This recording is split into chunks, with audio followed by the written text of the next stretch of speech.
1968 Homelite Zip chainsaw. Picked it up a week ago. Again, from a buddy of mine. Actually, same guy who I got the McCullough 1010 or Super 1010 from. Didn't really take much to get this one going.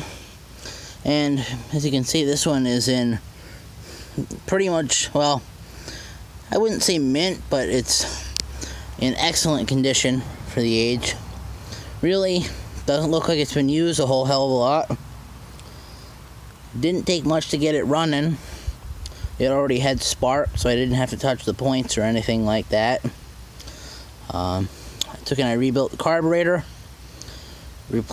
replaced the fuel line and filter, and that was actually it.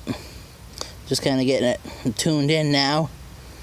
I do need to tighten up the chain a little bit. It's actually only sporting a 16-inch bar, running 404 pitch, 63 gauge. It's the original Homelite bar, I believe.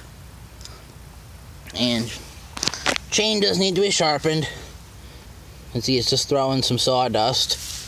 So, probably get all my chains that need to be sharpened and hit the saw shop this coming week. And this one, pretty much straight open exhaust. Not even a spark arrestor. Just really a deflector. And 77 cc's, running a Tillotson HL 46B carb.